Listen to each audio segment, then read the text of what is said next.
Now, this is not comprehensive, everything you need to know about patience, but this is what James says if we want to be patient. First of all, he says, learn from the farmer.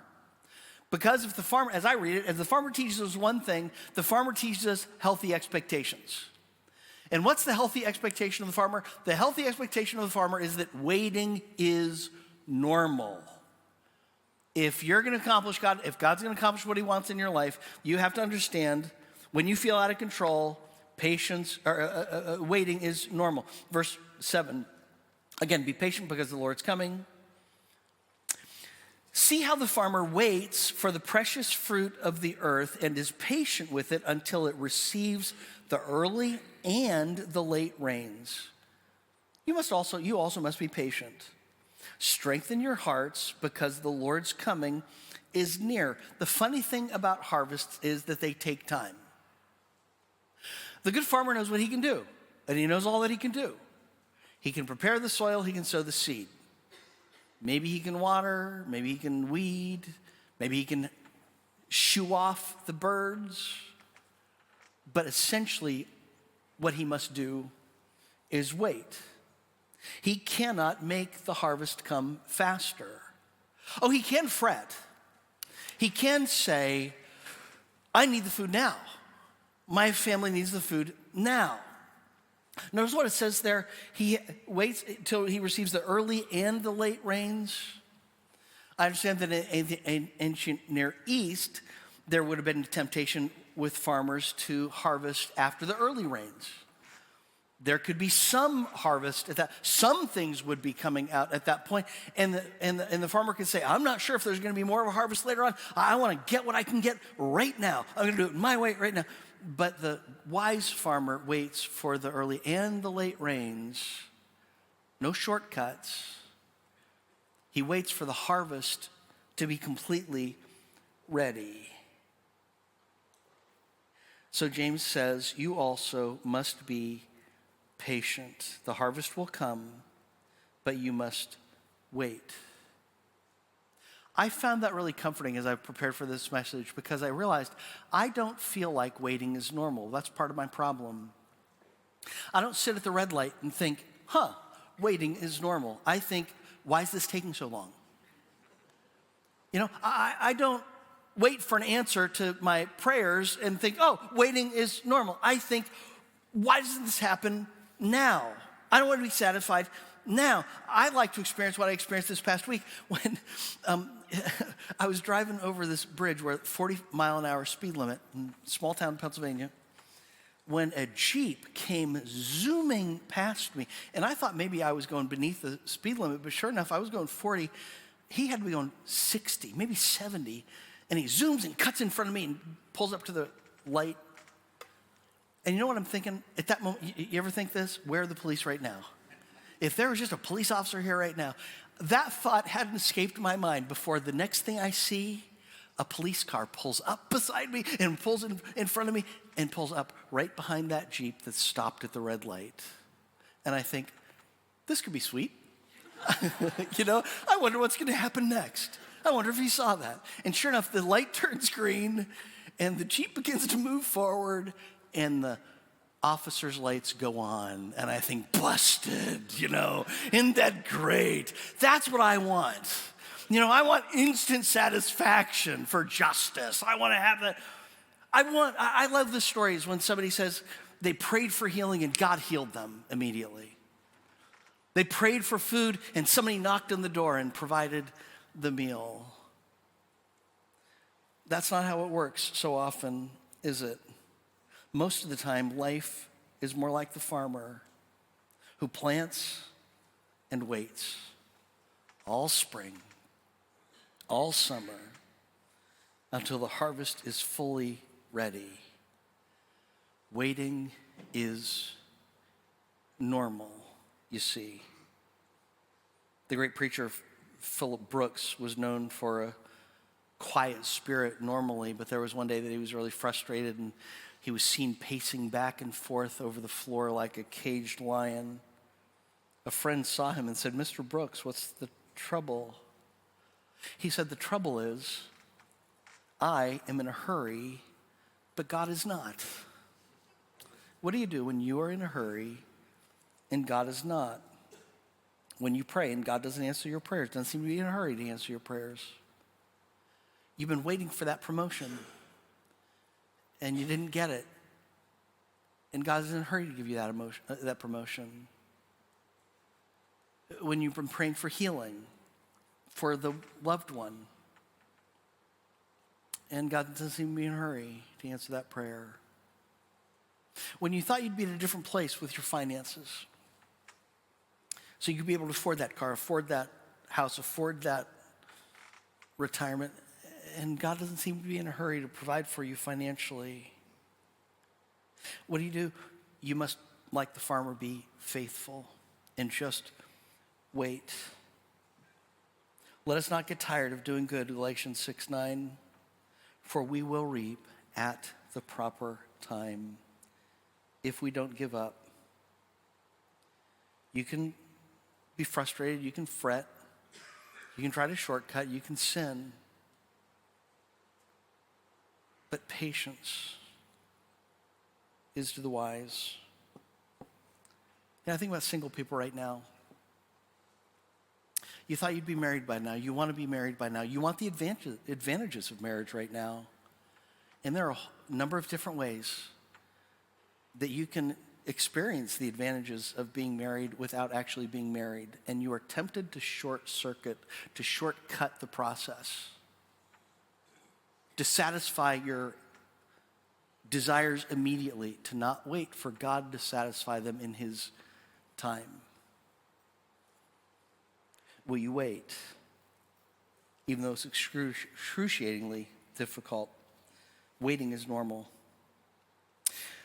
Then James tells us to look at the prophets. So first of all, adjust your expectations. Second, he said, the prophets teach us that waiting is not just normal, but patience really means, if you're going to be patient, it means you wait for the Lord even though you don't get results, even though you don't get satisfaction. We feel so entitled to satisfaction. Oh, how can I say no to love? This must be right because it feels like love. Look what it says in verse 10.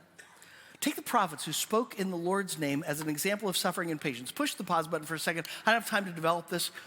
Sometimes people think that patience means silence. Take the prophets as an example. They spoke. Patience is not passivity. Patience is not saying, I'm not going to share my faith with this person. I'm just going to wait for a better time. Patience is not the parent that says, I'm not going to discipline my child. I'm just going to be a patient parent because this too shall pass. No, if you love, patience is, anger is not the opposite of patience. Indifference is. Indifference is just a mild form of hatred. So take the prophets who spoke and got in a lot of trouble for doing so. They weren't passive. But he goes on to say, we count as blessed those who have endured. You've heard about Job's endurance and have seen the outcome that the Lord brought about. The Lord is compassionate and merciful. You've seen the patience of the prophets who worked so often without seeing fruit. I think about Noah. He preaches for 120 years, preaches repentance, builds the ark. And what kind of results does he see? Nobody repents. Just his family makes it to the ark. Think about Isaiah and Jeremiah. Prophets who loved the Lord, who said what the Lord wanted. Isaiah spoke with some eloquence about Jesus like you'll find in no other places. He was wounded for our transgressions. He was bruised for our iniquities. The chastisement that brought us peace was upon him, and by his wounds we are healed. Beautiful stuff. And so what was the result? Large crowds? Good book deal? No. According to Jewish history, Isaiah was put in a hollow log and sawed in two, ordered by the king. Jeremiah didn't want to preach, but he said, when I didn't preach, my bones burned within me. And so he preached, and what was his reward? He got tortured so much, he wrote an entire book called the Book of Lamentations. Wasn't real happy, okay? What was his reward? A lot of people applauded him. No, he was exiled to Egypt where one of his own countrymen killed him. Ezekiel is one of my favorite prophets. He does a lot of weird stuff because God tells him to. Lie down on one side, lie down on the other side, cook your food over manure, just weird stuff. Ezekiel had a great line, one of my favorite lines in the Bible, one of the preacher's great lines. Ezekiel says, when I preach to you, it's like I'm singing a beautiful love song. I mean, you love the song, you listen to the words, you're moved emotionally, and then you leave unchanged. What's the reward Ezekiel gets for all of the preaching? People don't change. According to Jewish history, he gets beaten to death by the king. Over and over again.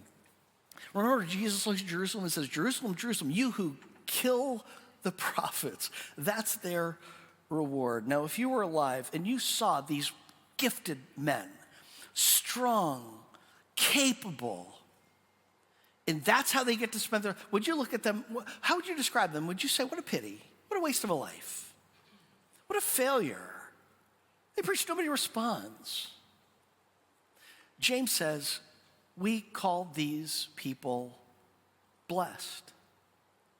The book of Hebrews in the New Testament talks about the great people of faith in the past, and it says, God is not ashamed to be called their God. They did not see results in this life, but they were patient. And they saw a greater result. They saw a greater reward. In fact, they endured. James says, we count as blessed those who have endured. I love that word endured. Steadfast is another translation of it. In Greek, it carries this idea of to stand under, to stand strong. It's the idea of you're being attacked, but you do not wither.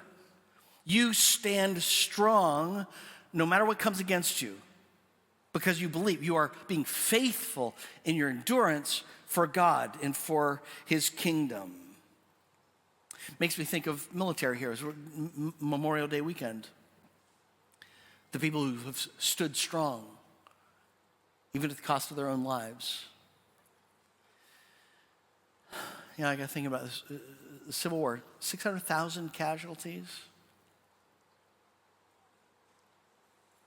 Who never got to see the nation united, never got to see slavery eliminated. We celebrate D-Day, the greatest invasion, military invasion in history. Some consider it the transitional moment, the seminal moment of the 20th century. Think about the men who never made it to the beach. Think about the men who died on the beach. We see the Iwo Jima Memorial memorializing those Marines who raised the flag on Mount Suribachi. And my grandfather was 5th Marine.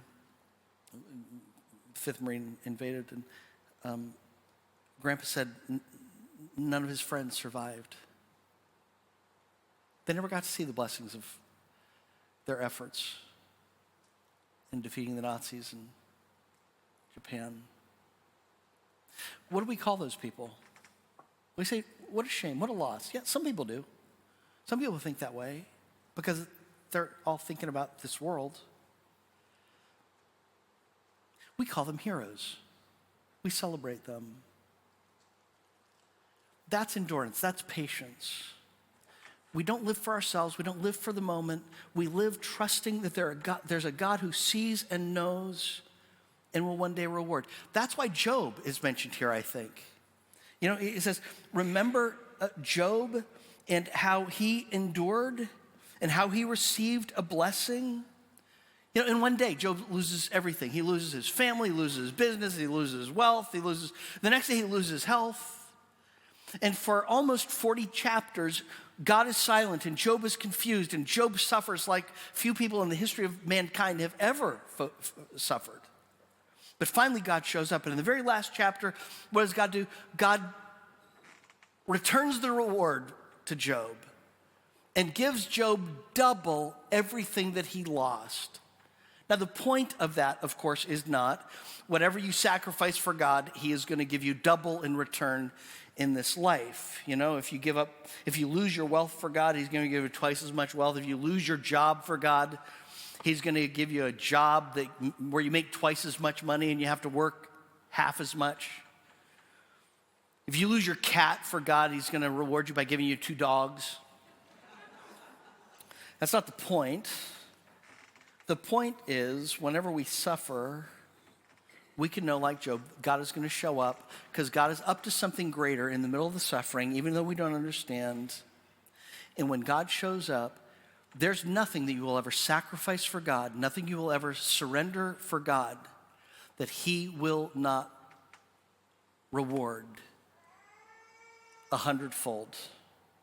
The weeping lasts for the night, joy comes in the morning. Remember Job. You see, endurance is necessary, but we have to wait for the results. Again, learn from Job's, James says, learn from Job's endurance. We have seen the outcome that the Lord brought about. The Lord is compassionate and merciful.